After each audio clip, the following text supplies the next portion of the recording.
I am 18 years old male, I'm a high school senior and proposal season is currently in full swing. I was in my AP Chem class when suddenly an entourage of people entered my classroom with a disabled girl. She has cerebral palsy, that I know. I first saw the posters and the bouquet of flowers she was holding and thought, Aww. that's sweet of her. Then they revealed the posters and I read my name and was completely taken aback. I literally almost had a anxiety attack. I didn't know what to say at all and the entire class was cheering and people even started filming. I was straight up frozen for a minute and I could feel myself burning up with embarrassment. Of course I wanted to say no, but since it was so public and everyone was waiting for me to say yes, I did and hugged her. Everyone clapped including the teacher and I was mortified. One of my buddies asked me if I was okay. Afterwards, since apparently I looked like I was gonna burst into tears and I told him I literally did not expect that at all, and I didn't want to say yes. He suggested that I go find her after school or something and explain that to her and I agreed. Now, this girl is really nice. We had a class together last year and sat next to each other for a majority of it and talked quite a lot. I would say we were friends then, but we haven't spoken more than 2 times this school year, so we've definitely drifted apart. That's why I was completely shocked when she sprung the prom asking on me. Usually, people have their friends make sure that the other is at least aware before doing the asking to prevent situations like this. I was contemplating if I should just bite the bullet and go with her, but decided I just couldn't because it is my senior year prom and I was already starting to plan my asking. There's this girl that I've liked for a couple of months now and I recently heard from my friends that she likes me back, so I was gonna ask her. So I ended up going to the special ed classroom after school where I found her and asked if I could speak to her outside. I told her everything and how I really appreciated the gesture. But I was already planning on asking my crush to prom and she was crushed. She started crying really loudly and asked me why I couldn't have just said no, and I said that I didn't want to embarrass the two of us in front of all those people. At this point, one of her aides came out to check on us since she could hear the crying, and the girl told her aide what happened and she straight up glared at me and said, "That's not okay." Now I feel like absolute shit. I am a 43 years old female, have been with my partner, he's 50, for 6 years now. We have been living together for 5 of them. We are not married and we do not plan to marry in the future. I have a son, he's 19, that is currently a high school senior. My partner has a daughter, she's 21, who is going to college. When I met my partner I was a widow of 3 years.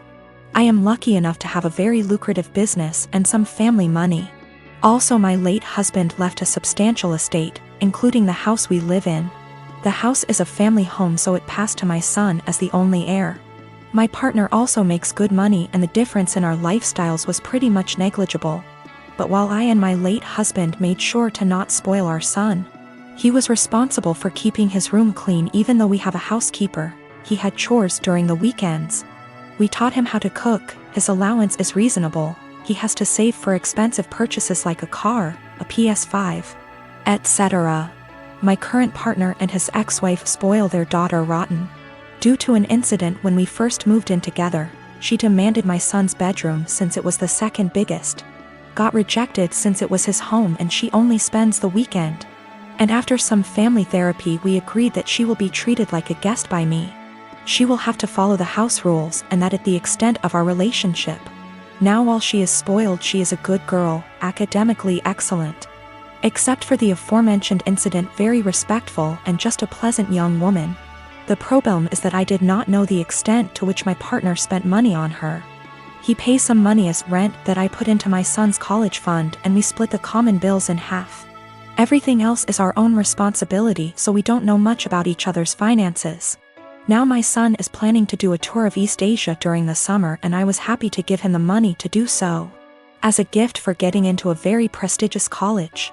When my stepdaughter heard about it she asked her dad to pay for a tour of Europe, since he didn't send her on one after she got into college. He agreed because he never says no. But he came to me asking me to lend him close to $30,000 because he can't afford the trip on his own. I am not even giving that much to my son and his plane tickets are more expensive. I refused. I said that since this wasn't an emergency, he can save and send her on the trip after she graduates college. Now he is not talking to me, saying that I am choosing favorites.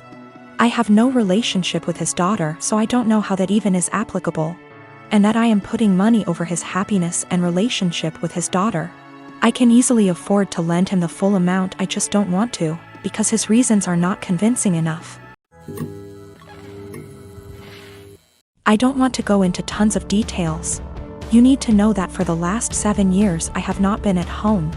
And during this time my 2 brothers and sisters were still living there. While I was at home, our stepfather abused us mentally and physically. We lived in crappy houses that were covered in real garbage, including animal feces, absolutely everywhere. I haven't heard from my little sister since May. I'm pretty sure she was told to cut contact with all of us. We are her older siblings. My second sister, after my younger sister, is overweight and has spinal problems and has to diet and see a specialist she is not taken to. I told the social worker that I wanted to check on them because they were in a sorry state and because I'm not sure if there is still any physical or psychological abuse going on in the house. This genuinely worries me. I told them what happened to us, hitting walls, throwing things at us, swearing, belittling our character, etc.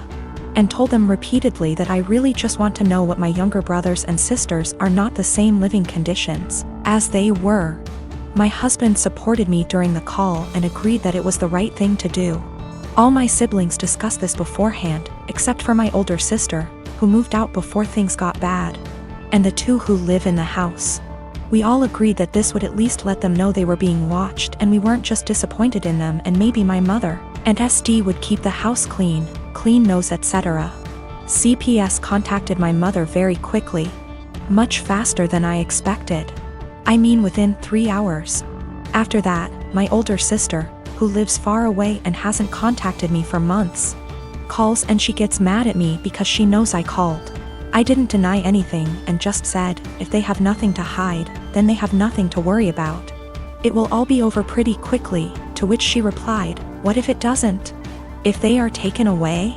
I said, I hope it doesn't come to that, and if it does, it's not on me. I didn't harm them. I didn't leave animal excrement around the house. I asked, would you let your children live the way we lived? She didn't answer. I asked again and she said, no. I'd keep a decent house, but it's not your job to tell someone else how to parent. I said, okay. So, if that's all, why did you call? I think we're done. She told me that we all need to get over what happened to us and move on. She left long before the violence started and she wasn't around, regardless of my personal experience. I can't help but feel like I did something wrong. I have limited contact with my mother because of her husband, and she denies that any of us have ever been abused. My sister asked, why don't you just come in and see the conditions? I told her, I can't be around my stepfather. I refuse to expose myself to this negativity again. Even though my husband and siblings agree that it was the right thing to do, I still can't help feeling wrong because of it. Like it wasn't my place. But if it wasn't my place, then whose was it? I really would like a third-party opinion on what I did. Am I wrong in reporting my family? Honestly, should I have just kept my mouth shut? I don't mind if I don't have any contact with my mom or older sister. They don't even know that I'm almost 4 months pregnant because we don't talk very much. So the possibility that I'll never have a real relationship doesn't bother me. What worries me is that I don't know if I was right.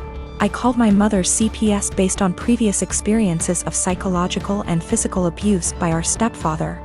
I have not heard anything from my younger brothers and sisters for a long time, because communication was interrupted.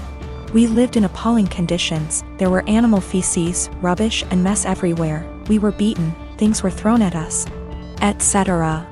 I told the police that I was not sure if something was going on for sure because, again, no contact. But I wanted them to check on my siblings. Was I completely out of sorts? I am 22 female, and I work full-time at a local steakhouse-style restaurant. There's a policy with the employees regarding free food based on the length of your shift, and the other day I was working a double, which meant I got 2 free meals, one at the end of my first shift and one at the end of my second.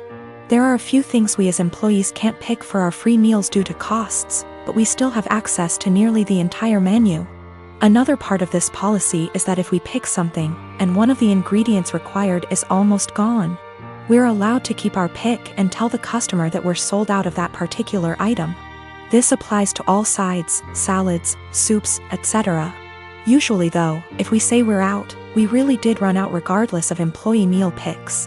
Anyways, on the day that I worked my double, we were about 2 hours out from closing and I sat a couple who were on a first date. Just assuming by some things they said, plus he name-dropped a popular dating app. When they were ready to order their meals, the girl just so happened to ask for sirloin. But that was the cut I chose for my second meal and we were down to our last one. I apologized and told her that we were out, and the pouted and told me she would need another minute to decide. Her date shot me a dirty look and told me he needed more time now, too, so I went to check on my other tables. They seemed to be having a good date, laughing a lot and smiling. But they were immediately quiet and standoffish every time I checked on them, and interrupted me with, "Just the check, please," while I was asking if they'd like any dessert. I brushed it off, as it's not the first time I've had a rude customer, and brought them their bill. He wrote a big 0 on the tip line and a little note that read, "Thanks for ruining my date, hope your night sucks too." I told my coworkers during closing, who all agreed the guy was being an ass. But when I called up my dad the next day and the topic of work and those particular customers came up, he told me I should have been less selfish and just let the woman have the sirloin and that I should have picked something else. He told me they didn't handle it very well, but that young lady had probably been looking forward to that steak. You knew you could have given it to her and you didn't. I'm honestly a little disappointed in you. That really hurt my feelings and I've been wondering if I was actually in the wrong. I don't believe it was a money thing. The guy ordered a pretty expensive seafood dish and the girl had one of our pricier cocktails. The sirloin is not our cheapest steak option. Yes, I'm aware that it's a weird policy. But it's our policy and my bosses encourage employee satisfaction so that we can ensure customer satisfaction. I do not eat steak for free every day I work there. I have it once every 1 to 2 weeks.